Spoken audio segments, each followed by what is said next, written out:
Assalamualaikum warahmatullahi wabarakatuh. Salam sejahtera untuk kita semuanya. Selamat datang untuk rekan-rekan semuanya yang saya banggakan dimanapun Anda berada. Semoga kita selalu dalam keadaan sehat walafiat dan selalu dalam lindungan Allah Subhanahu wa Ta'ala. Selamat datang di ruang belajar untuk mata kuliah Sistem Informasi Akuntansi. Pada sesi kali ini saya akan mengulas terkait dengan di bab elemen dan prosedur sistem informasi akuntansi. Jadi terkait dengan di elemen dan prosedur sistem informasi akuntansi perlu kita pahami ya, ada beberapa hal yang harus kita pahami bersama. Jadi sepertinya ada beberapa pertanyaan ya, yang mungkin Anda coba jawab. Jadi bagaimana sih mengorganisasi kegiatan agar aktivitas bisnis berjalan dengan efektif dan efisien? Yang kedua, bagaimana mengumpulkan dan memproses data secara efektif dan efisien? Dan yang ketiga adalah bagaimana menjamin keandalan informasi? Dan yang keempat adalah bagaimana mendorong kepatuhan terhadap kebijakan dan prosedur yang berlaku. Dan yang kelima adalah bagaimana cara untuk menurunkan risiko bisnis. Itu adalah beberapa pertanyaan dalam merancang sistem informasi akuntansi. Apa kaitannya dengan elemen dan prosedur? Dari pertanyaan tersebut, maka yang merancang sistem informasi akuntansi tentu akan mengidentifikasi beberapa hal yang terkait dengan yang dibutuhkan untuk merancang sebuah sistem informasi akuntansi. Karena apa? Fungsi dari sistem informasi akuntansi, fungsi utamanya itu paling tidak ada 5. Yang pertama adalah menciptakan aktivitas bisnis yang efektif dan efisien. Ini menjawab ya, pertanyaan dalam merancang sistem informasi akuntansi, yaitu bagaimana mengorganisasi kegiatan agar aktivitas bisnis berjalan dengan efektif dan efisien. Makanya sistem informasi akuntansi itu menjawab pertanyaan tersebut. Jadi dengan adanya masalah bahwa dalam mengorganisasi kegiatan bisnis itu ya, belum efektif dan efisien ya, maka sistem informasi akuntansi di sini itu menciptakan aktivitas bisnis yang efektif dan efisien. Yang kedua, mengendalikan aktivitas bisnis secara efektif dan efisien. Kemudian yang ketiga adalah mengumpulkan dan mengolah data secara efektif dan efisien. Dan yang keempat adalah mengamankan data informasi dan aset perusahaan. Serta yang kelima adalah menyajikan informasi terpercaya untuk pengambilan keputusan. Itu adalah jawaban dari sistem informasi akuntansi terkait dengan di permasalahan dalam merancang sistem informasi akuntansi. Jadi dari pertanyaan-pertanyaan tadi. Jadi untuk menurunkan risiko, maka apa? Fungsi utama dari sistem informasi akuntansi di sini dapat menyajikan informasi yang terpercaya untuk pengambilan keputusan. Karena ya, aktivitas utama sebuah organisasi bisnis ya, itu bisa tergambarkan ya, dari sebagaimana siklus sebuah investasi. Jadi aktivitas utama organisasi bisnis itu biasanya dimulai dari yang pertama adalah investasi ya, ataupun modal. Dari investasi ataupun modal tersebut maka akan diperoleh sebuah input. Input akan dikonversi atau digabung yang kemudian dijual. Lakukan penjualan. Setelah penjualan ya, kemudian akan diinvestasikan lagi, kemudian muncullah input lagi. Itu aktivitas utama dari sebuah organisasi. Ya. kita investasi, adanya sebuah investasi ataupun modal ya dirupakan menjadi sebuah input ya, input kemudian dikonversi ya, kemudian dijual, kemudian diinvestasikan lagi ya, kemudian memperoleh input lagi. Jadi kalau saya gambarkan di sini ada sebuah perusahaan dagang. Ya, perusahaan dagang. Jadi pertama investasi ataupun punya modal. Modal itu kemudian dibelikan bahan baku. Perusahaan dagang. Bahan bakunya apa perusahaan dagang? Ya, jadi bahan bakunya adalah sebuah persediaan barang dagangan. Jadi dibelikan beberapa bahan, kemudian bahan tersebut ya kita tinggal packing saja. Konversi digabungkan, kemudian kita jual. Setelah kita jual, kita akan mendapatkan sebuah imbalan, yaitu yang nanti bisa diinvestasikan. Kemudian dari investasi itu kita putar lagi, beli barang lagi ya. Terus kemudian kita konversi dan kita jual, kita investasikan lagi, terus dapat barang lagi. Nah, begitulah seterusnya. Itu aktivitas utama sebuah organisasi. Baik itu organisasi jasa maupun non jasa. Itu terkait dengan aktivitas utama. Jadi dari aktivitas utama sebuah organisasi tersebut, maka timbullah yang namanya aktivitas bisnis transaksi dalam aktivitas organisasi.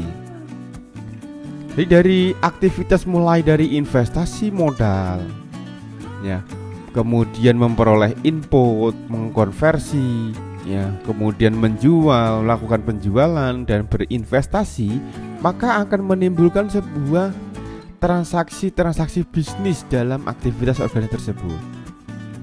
Aktivitas bisnisnya apa? Jadi aktivitas bisnis dari yang pertama investasi modal, itu adalah aktivitas bisnisnya adalah investasi modal. Lalu transaksinya apa? Perolehan modal, penggunaan modal, pengembalian modal. Ini transaksi kaitannya dengan di aktivitas ataupun modal bisnis. Kemudian aktivitas bisnis yang kedua adalah perolehan input. Perolehan input. Apa transaksi dari perolehan input itu? Jadi perolehan input itu transaksinya dapat berupa permintaan input, penerimaan input, pencatatan utang, pembayaran utang. Kemudian yang ketiga itu adalah di aktivitas bisnis untuk konversi. Jadi aktivitas bisnis konversi itu ya, transaksi yang menyertai yang meliputi itu dapat berupa penggunaan bahan baku, tenaga kerja ya, kemudian ada biaya overhead. Jadi ini semuanya digabungkan ya, itu dikonversi. Setelah dikonversi ada aktivitas bisnis yaitu penjualan. Penjualan itu transaksinya apa? Penerimaan pesanan, pengiriman barang, permintaan pembayaran, dan penerimaan pembayaran. Itu adalah aktivitas bisnis beserta transaksinya. Jadi yang masuk di dalam kaitannya di aktivitas bisnis itu ada beberapa hal tadi. Aktivitas organisasi itu tadi siklus dari adanya mulai dari investasi sampai dengan munculnya sebuah input ya, memperoleh input. Kemudian dalam aktivitas bisnis ya, dari aktivitas organisasi tersebut itu adalah investasi, peroleh input, konversi, penjualan ya. Sepertinya membuat kegiatan dari ya, aktivitas sebuah organisasi dan mengidentifikasi transaksi apa saja dari aktivitas organisasi bisnis tersebut, dari aktivitas bisnis tersebut. Karena apa? Siklus transaksi dari aktivitas tersebut, dari aktivitas organisasi tersebut itu dapat dibedakan menjadi beberapa. Jadi siklus transaksi itu ya, transaksi pada aktivitas utama organisasi yang terjadi secara berulang-ulang. Itu namanya siklus transaksi. Jadi aktivitas atau transaksi yang ada di dalam aktivitas organisasi yang terjadi secara berulang-ulang, berputar. berputar. Jadi siklus yang ada itu yang pertama ada siklus pendanaan. Siklus pendanaan ini apa? Jadi siklus pendanaan itu merupakan aktivitas pengumpulan dana, baik dari kegiatan kredit ya, atau mencari pinjaman, ataupun emisi saham, pembayaran dividen, bunga, dan pengembalian utang. Ini siklus pendanaan. Jadi pengumpulan dana, jadi kredit atau emisi saham, pembayaran, dan pengembalian utang. Kemudian yang kedua ada siklus pengeluaran. Siklus pengeluaran itu ya, ada permintaan pembelian, ada pembelian, ada penerimaan persediaan, ya, pengeluaran kas, ya, retur pembelian, dan potongan pembelian. Itu yang masuk di dalam siklus pengeluaran. Ada lagi siklus pendapatan. Siklus pendapatan itu ada mulai dari order pelanggan, penjualan, pengiriman, penerimaan kas, potongan penjualan, retur penjualan, dan cadangan retur, serta kerugian piutang. Itu di siklus transaksi untuk siklus pendapatan. Kemudian ada lagi yang namanya siklus penggajian. Ini yang terkait dengan di sumber daya manusia atau SDM. Apa saja siklus yang ada di dalam siklus penggajian itu? Mulai dari rekrutmen, training, promosi, kemudian penghentian, ada penggajian, dan pajak. Dan yang terakhir ada di siklus investasi. Siklus investasi. Jadi ada apa saja siklus investasinya? Pembelian aset tetap, investasi jangka pendek dan jangka panjang, ya, penghentian aset atau investasi, penerimaan pendapatan investasi. Itulah beberapa hal di siklus transaksi. Jadi ada 5 siklus ya untuk siklus transaksi. Mulai dari siklus pendanaan, siklus pengeluaran, siklus pendapatan, siklus penggajian, dan siklus investasi. Jadi siklus transaksi di dalam aktivitas organisasi ataupun aktivitas bisnis. Contoh kebutuhan informasi ya di dalam kegiatan aktivitas organisasi tersebut, aktivitas bisnisnya. Jadi dicontohkan misalnya aktivitas untuk memperoleh modal. Apa sih keputusan utama dalam memperoleh modal itu? Pasti ada 2 hal biasanya. Berapa banyak modal yang dibutuhkan, dan ini nanti investasi atau kita pinjam. Paling tidak hal itu. Berarti apa? Kebutuhan informasi yang harus disediakan adalah proyeksi dari arus kas, laporan keuangan, dan performan, kinerja, dan seterusnya, dan beberapa laporan yang lain. Itu kebutuhan informasi yang dibutuhkan. Kemudian aktivitas pembelian gedung dan perlengkapan misalnya. Keputusan utamanya apa sih? Ukuran bangunan, jumlah perlengkapan, dan lokasi. Lalu apa kebutuhan informasinya? Kebutuhan informasi itu dapat berupa kebutuhan dana, harga, analisis pasar, ya, peraturan perpajakan, dan seterusnya. Kemudian terkait dengan di aktivitas rekrutmen dan pelatihan SDM. Jadi keputusan utamanya itu dalam menjawab pertanyaan syarat keterampilan, integritas yang diperlukan. Jadi kebutuhan informasi utamanya itu adalah merupakan deskripsi dari tugas. Kemudian ada sejarah pelamar dan keterampilan dari pelamar tersebut. Aktivitas yang keempat yaitu ada di pembelian persediaan. Keputusan utamanya yaitu untuk menjawab pertanyaan model, jumlah pemasok, dan manajemen persediaan. Sedangkan kebutuhan informasi yang dibutuhkan itu ada analisis pasar, status persediaan, kemudian kinerja, ya, kinerja dari pemasok dan pembayarannya. itu adalah terkait dengan di contoh-contoh untuk kebutuhan informasinya. Lalu apa prosedur dan dokumen? Jadi salah satu fungsi dari sistem informasi akuntansi adalah mengolah data secara efektif dan efisien. Untuk menjalankan fungsi ini dibutuhkan sebuah prosedur dan dokumen. Jadi langkah utama ya di dalam pengolahan data itu otomatis yang pertama adalah merekam data ke dalam dokumen transaksi. Yang kedua adalah mencatat data ke dalam jurnal secara kronologis. Yang ketiga adalah memposting data pada jurnal ke dalam buku besar dan buku pembantu untuk memilah data berdasarkan kelompok atau jenis rekeningnya. Itu di prosedur dan dokumen. Kemudian apa bedanya sistem manual dan sistem berbantuan komputer? Jadi pengolahan data itu bisa dilakukan. Jadi dari awal tadi terkait dengan di prosedur. Jadi untuk merekam dan mengolah ini, jadi salah satu fungsi dari sistem informasi akuntansi adalah mengolah data secara efektif dan efisien. Sedangkan pengolahannya itu dapat dilakukan secara manual maupun berbantuan komputer.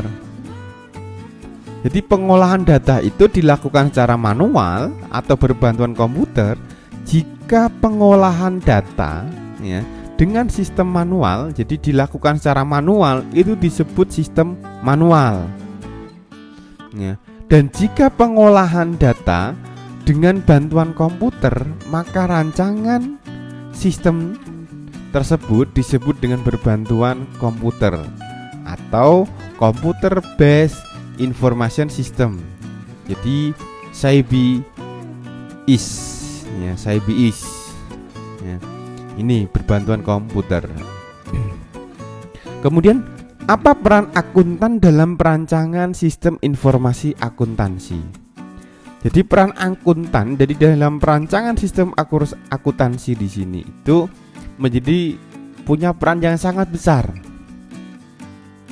Jadi peran akuntan dalam sistem informasi akuntansi itu paling tidak yang pertama adalah sebagai arsitek sistem informasi akuntansi atau sebagai perancang skenario sistem pengolahan dan pelaporan data. Itu akuntan. Arsitek sekaligus merancang skenario pengolahan dan pelaporan data. Jadi itu di dalam perancangan sistem informasi akuntansi. Dan juga akuntan berkolaborasi dengan ahli bidang lain, terutama misalnya di bidang teknologi informasi. Untuk apa? Untuk mewujudkan skenario yang telah dibuat, dirancang, itu diimplementasikan dalam sebuah sistem, dalam sebuah alur yang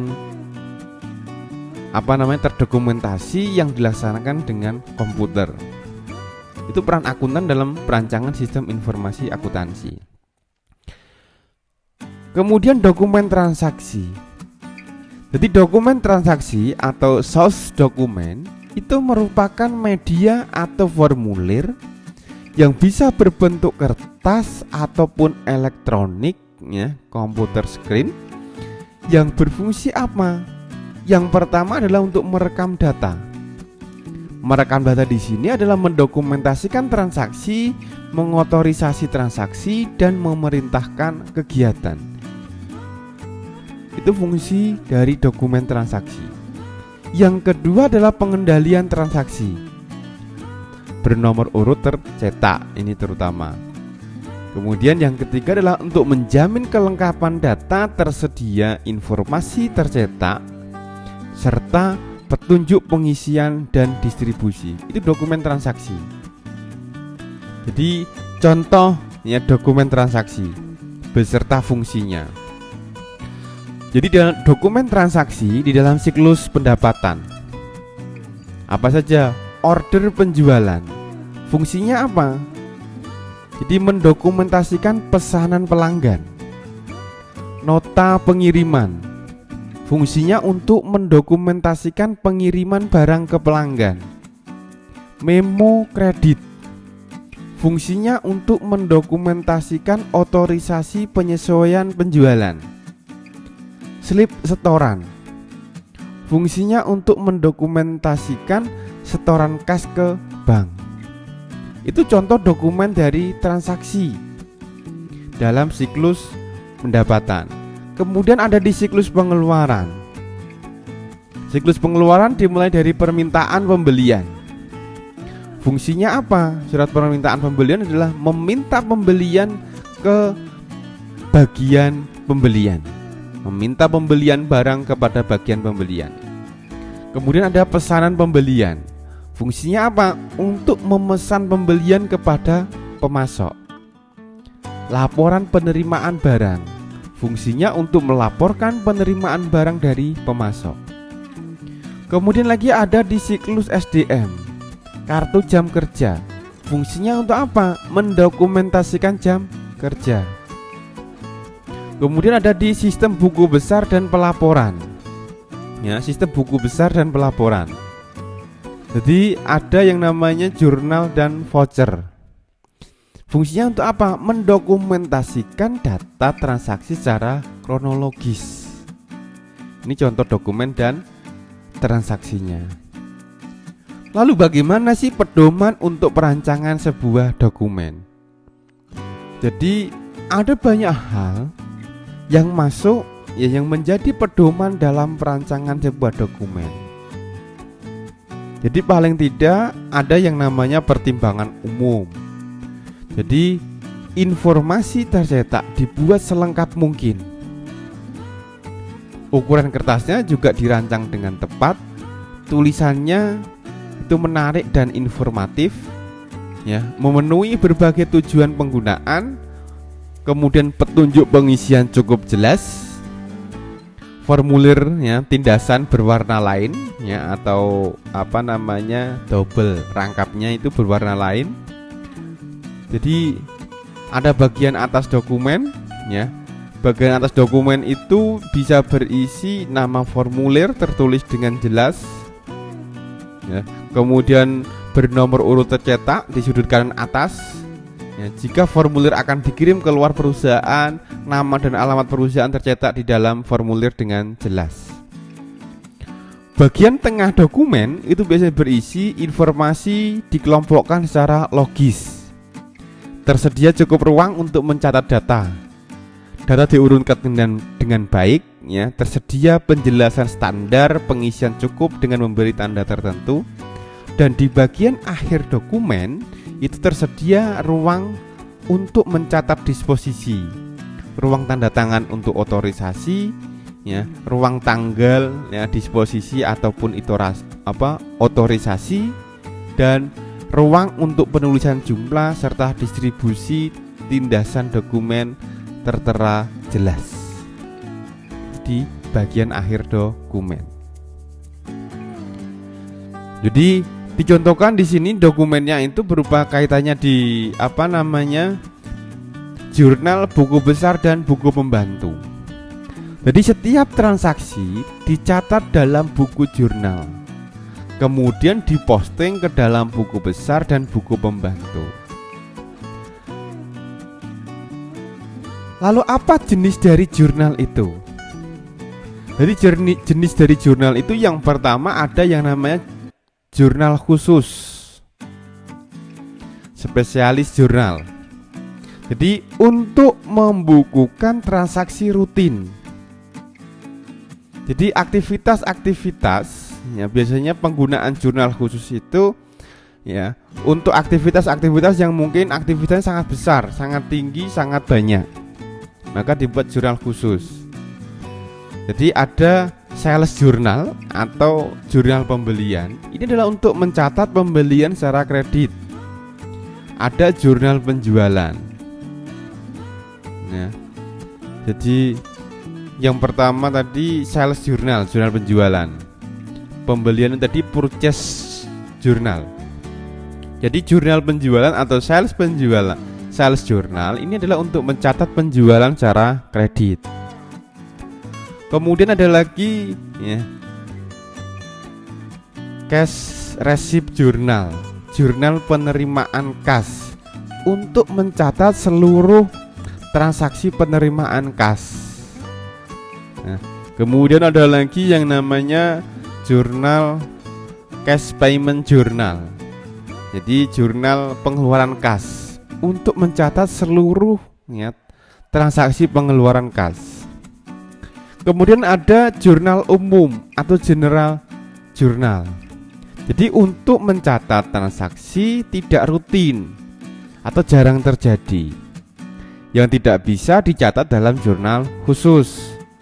Kemudian ada buku besar. Jadi buku besar atau general ledger di sini digunakan untuk meringkas transaksi yang telah dicatat di dalam buku jurnal yang mencakup seluruh rekening, aktiva, utang, modal, pendapatan, serta beban ataupun biaya. Ini di jurnal buku besar dan buku pembantu. Buku pembantu itu sendiri atau subsidiary ledger itu digunakan untuk apa? Merinci saldo buku besar yang perlu dirinci. Misalnya apa buku pembantu itu? Ada piutang dagang, ya. Kemudian buku besar, ya, yang berhubungan dengan buku pembantu, ya, akan ada rekening kontrol, ya, akan ada rekening disebut dengan atau nama lainnya adalah rekening kontrol. Kemudian ada buku besar digunakan sebagai dasar pertama adalah penyusunan laporan keuangan. Sedangkan buku pembantu digunakan sebagai dasar penyusunan laporan manajerial. Jadi buku pembantu itu untuk manajerial, kalau buku besarnya adalah untuk laporan keuangan. Jadi nama dari masing-masingnya jurnal serta kegunaannya. Jadi jurnal khusus. Jadi ada yang namanya jurnal penjualan, ini untuk mencatat penjualan kredit. Jurnal penerimaan kas untuk mencatat transaksi penerimaan kas dari berbagai transaksi. Jurnal pembelian ini untuk mencatat pembelian secara kredit, ya. Kemudian ada jurnal pengeluaran kas untuk mencatat seluruh pengeluaran kas. Kemudian ada yang namanya di jurnal umum untuk mencatat transaksi tidak rutin serta untuk mencatat jurnal penyesuaian. Buku besar dan buku pembantu. Jadi buku besar di sini untuk mengklasifikasikan aktiva, utang, modal, pendapatan, dan biaya secara keseluruhan. Buku pembantu itu meliputi piutang dagang, ini untuk mencatat detail piutang setiap pelanggan. Ada utang dagang untuk mencatat detail utang kepada pemasok. Persediaan untuk mencatat detail dari persediaan. Aktiva tetap untuk mencatat detail dari aktiva tetap. Rekening pendapatan untuk merinci elemen pendapatan hasil penjualan. Rekening beban juga sama untuk merinci elemen dari beban. Elemen penting dalam sistem pembukuan. Apa saja sih elemen penting dalam sistem pembukuan? Jadi elemen penting dalam sistem pembukuan itu ada yang namanya audit trail atau jejak pembukuan. Ini merupakan referensi posting atau posting reference untuk memberi identifikasi asal data dan tujuan data untuk memudahkan pengujian ketepatan pembukuan.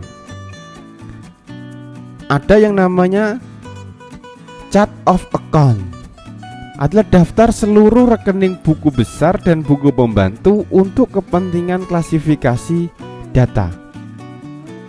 Ini di elemen penting dalam pembukuan. Kemudian yang ketiga ada chart of account, merupakan sumber data utama dalam proses penyusunan laporan keuangan dan laporan manajerial. Jadi untuk menjamin dapat dipenuhinya berbagai kebutuhan informasi akuntansi, jadi chart of account di sini itu harus dibuat. Itu elemen penting dalam sistem pembukuan. Daftar akun, nah, chart of account. Di dalam daftar akun atau chart of account tersebut itu mengandung beberapa kode dokumen dan kode rekening. Jadi setiap dokumen akuntansi harus diberi kode untuk memudahkan pengarsipan dan pengolahan data serta pengendalian. Jadi prinsip dasar perancangan kode ya. Jadi yang pertama adalah logis serta mudah diingat. Sesuai dengan karakteristik objektifnya objek ya yang diberi kode. Misalnya kode urut untuk dokumen yang penggunaannya harus urut nomor. Kemudian di jenis kode lagi ada sequential kode atau kode urut, yaitu kode yang dibuat urut ya, karena dokumen atau objek yang diberi kode akan dikontrol dan diawasi berdasarkan urutannya. Contohnya ada kode untuk cek. Ada blok kode atau kode blok. Disebut kode blok karena apa? Kode diklasifikasi ke dalam beberapa blok, dan setiap blok digunakan untuk memberi kode sekelompok objek tertentu. Contoh dari kode blok itu ya. Jadi setiap kelompok rekening diberi jatah satu blok kode. Misalnya dicontohkan aktiva lancar, kodenya 100 sampai 199. Aktiva tetap 200 sampai dengan 299. Utang lancar 300 sampai dengan 399. Utang jangka panjang 400 sampai dengan 499. Modal saham 500 sampai dengan di 599. Pendapatan 600 sampai dengan 699. Biaya ada 900 dan 999. Itu jenis kode ya, jenis kode yang bisa yang contoh untuk kode blok ya. Kode grup atau grup kode. Jadi dalam kode grup setiap angka itu merepresentasikan objek tertentu. Contoh, 1 adalah aktiva, 1 lagi 11 aktiva lancar, 111 kas, 112 piutang dagang, dan seterusnya. Jadi dengan maksud 4 angka pertama adalah kode pusat ya, pertanggungjawaban. 1 angka di tengah kode anggaran realisasi, dan 3 angka terakhir untuk buku besar ya. Itu di jenis kode. Kemudian ada kode kombinasi. Dalam menyusun kode ada kode kombinasi atau numerik kode, yaitu kode yang dibuat dengan mengkombinasikan huruf dan angka. Huruf dan angka dengan tujuan apa? Untuk memudahkan pemahaman dari makna kode. Misalnya apa? AL-1 itu adalah untuk aktiva lancar, kas, dan seterusnya. Itu jenis kode. Kemudian ada laporan manajerial dan laporan keuangan. Apa sih sebenarnya laporan manajerial itu? Jadi laporan manajerial itu adalah laporan yang ditujukan untuk memenuhi kepentingan manajemen. Kalau diidentifikasi dari transaksi tadi ya, untuk mengidentifikasi manajemen. Jadi kayak buku pembantu itu laporan manajerial. Kemudian ada di laporan keuangan. Jadi laporan keuangan itu merupakan laporan yang terdiri dari laporan laba rugi, laporan modal, neraca, arus kas, serta pengungkapan laporan keuangan. Jadi laporan keuangan di sini itu bersifat umum dan terutama ditujukan kepada pemakai eksternal. Ini di laporan keuangan. Jadi contoh dari laporan manajerial itu ada yang namanya anggaran atau budget. Jadi anggaran di sini itu merupakan perencanaan yang dinyatakan dalam satuan uang. Misalnya anggaran kas, anggaran biaya tenaga kerja, dan seterusnya. Selain anggaran ada yang namanya laporan kinerja atau performance reports. Jadi laporan kinerja di sini itu adalah laporan tentang pencapaian prestasi berupa perbandingan antara realisasi dengan anggaran atau dengan angka pembanding yang lain. Jadi bisa saja laporan penjualan per jenis produk, ya, per divisi, per area, dan seterusnya. Apa sih pengaruh laporan terhadap perilaku? Jadi ada beberapa hal pengaruh dari laporan terhadap perilaku, ya, manajemen. Jadi yang pertama ada di manajemen by exception, adalah prinsip untuk memaklumi penyimpangan dari anggaran yang bersifat tidak material dan tidak memerlukan investigasi. Kemudian ada di pengaruh, ya, pengaruh laporan terhadap perilaku itu adalah laporan manajerial berpengaruh besar terhadap perilaku. Karena apa? Manajemen dan staf akan cenderung bekerja secara lebih profesional jika prestasinya akan diukur dan dievaluasi. Ya, kalau prestasinya itu diukur dan evaluasi, apalagi dikasih kompensasi, otomatis kan akan lebih, ya, akan nambah sebuah semangat ini tuh dalam bekerja. Kemudian di pengendalian intern. Jadi salah satu fungsi dari sistem informasi akuntansi adalah untuk menciptakan pengendalian intern yang efektif. Jadi pengendalian intern di sini adalah sistem yang dirancang untuk memastikan beberapa hal. Yang pertama adalah keandalan laporan. Jadi laporan manajerial dan laporan keuangan. Kemudian ada di keamanan aset dan laporan, efektivitas dan efisiensi kegiatan organisasi, kepatuhan terhadap kebijakan manajemen dan segala peraturan serta hukum yang berlaku. Itu di pengendalian intern.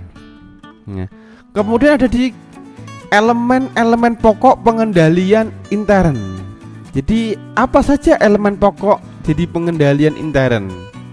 Jadi elemen pokok dalam pengendalian intern itu adalah kelengkapan dokumentasi, pemisahan fungsi yang mencakup fungsi otorisasi, fungsi pencatatan, fungsi penyimpanan, keandalan. Jadi itu. Jadi pemisahan fungsi itu perlu. Jadi otorisasi, pencatatan, dan penyimpanan ini harus berbeda. Yang mengotorisasi, yang menyimpan, yang mencatat harus beda. Ini di pemisahan fungsi. Kemudian keandalan laporan. Ini mencakup laporan manajerial dan laporan keuangan. Ya, itu, ya, ulasan terkait dengan di elemen dan prosedur dalam sistem informasi akuntansi. Jadi semoga memberikan gambaran dan manfaat untuk belajar di elemen dan prosedur dalam sistem informasi akuntansi. Jadi untuk mengevaluasi pemahaman Anda, jadi silakan jawab pertanyaan berikut. Ya, silakan jawab pertanyaan berikut.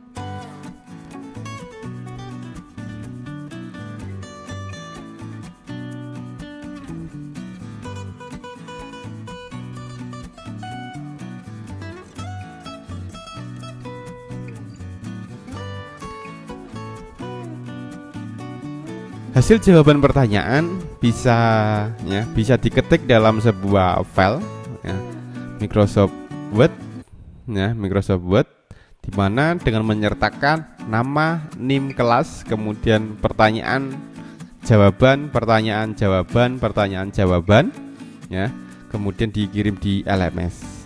Ya, saya cukupkan. Sekian. Jadi semoga kita semuanya selalu semangat dalam belajar ini, dan wassalamualaikum warahmatullahi wabarakatuh.